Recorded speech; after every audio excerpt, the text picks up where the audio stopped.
Seguimos en avanzada, nuestros amados estudiantes, en este día.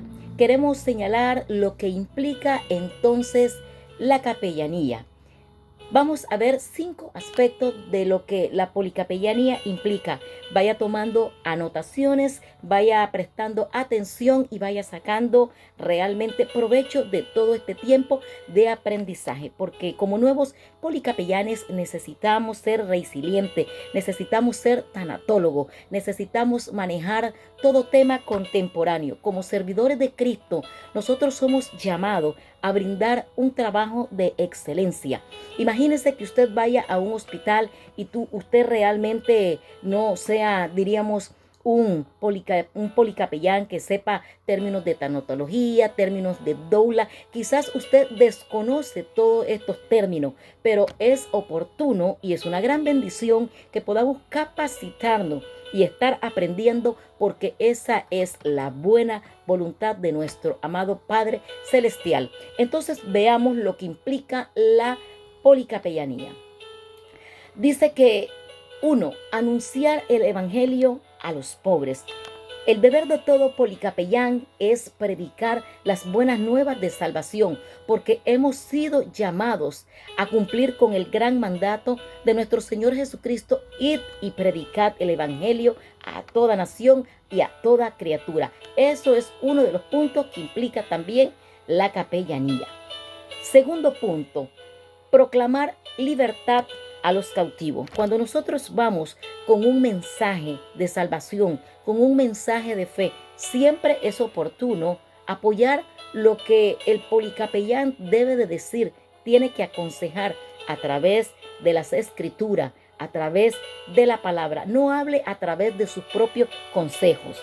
No hable a través de su carne, hable a través de la palabra de Dios, respaldando en todo momento realmente aquel consejo, aquellos que están cautivos en los problemas, aquellos que están cautivos de su mente, aquellos que están cautivos en diferentes tipos de problemas, quizás de droga, alcoholismo, prostitución, homosexualismo, lesbianismo, siempre hablando a la luz de la palabra y teniendo entendido tener un sentimiento de empatía, un sentimiento de resiliencia.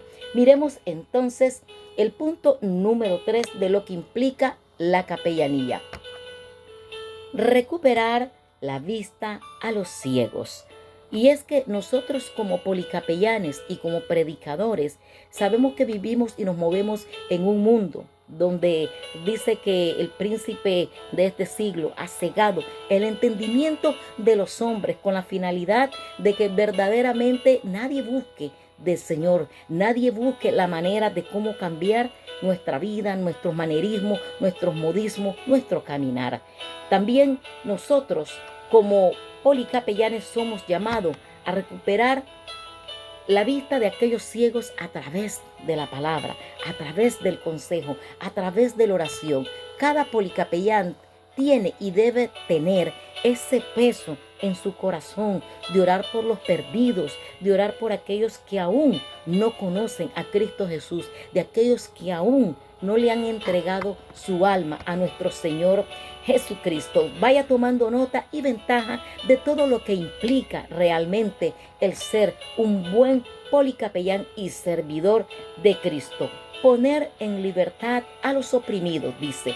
Y es que hay mucha gente que en esta época, en estos momentos en los que estamos viviendo, momentos de enfermedades, momentos de angustia, momentos donde se oyen guerras como lo es en el caso de Ucrania, nosotros como policapellanes tenemos también que hablarle a la luz de la palabra al que se siente oprimido, al que se siente cansado, al que se siente realmente sin ningún objetivo en la vida. Es sumamente importante recordándole siempre que a la luz de la palabra, debemos de hablar como policapellanes.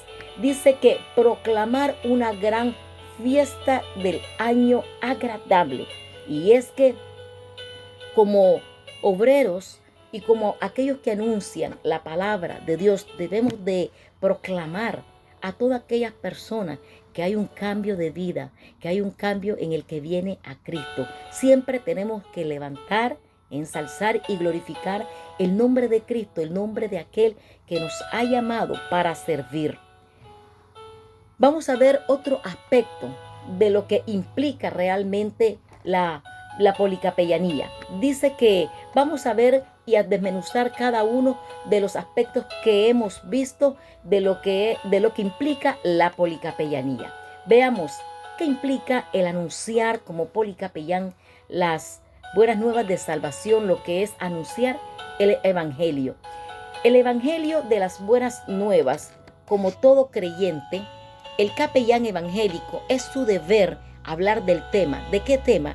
El tema de salvación. Usted no puede llegar a una casa, a un hogar, usted no puede llegar donde hay personas que usted entonces empiece a hablar de política, empiece a hablar de economía, empiece a hablar de problemas, porque no hemos sido llamados a hablar de problemas. Hemos sido llamados a que otros escuchen el plan de salvación, a todo aquel que lo demande. Cuando una persona no conoce a Dios y no ha aceptado a Jesucristo, el capellán tiene la oportunidad, escuche, de confrontarlos. ¿Cómo? Confrontarlos a través de la palabra, siendo cuidadosos con nuestra manera de hablar, siempre a la luz de la palabra, porque hay muchas policapellanes o capellanes que quizás no tienen el suficiente conocimiento para expresarse y para trabajar en esa área, en el área específica de la evangelización, para hablarles a otros acerca del plan de salvación. Tenemos que confrontarlos, pero es a la luz de la palabra. Al darse cuenta que no es hijo de Dios, su labor se transforma en capellán a evangelista, para luego poder ejercer la capellanía que es pastoral o es una capellanía espiritual. Cuando la Biblia dice a los pobres, principalmente se refiere a los pobres en espíritu, es decir, a los que no tienen el Espíritu Santo. El Espíritu de Dios no mora en sus corazones, por lo cual es necesario, como policapellanes, ayudarles a tener un encuentro personal con Jesucristo. Así que seguimos en avanzada, nuestros amados y nuevos policapellanes. Bendiciones.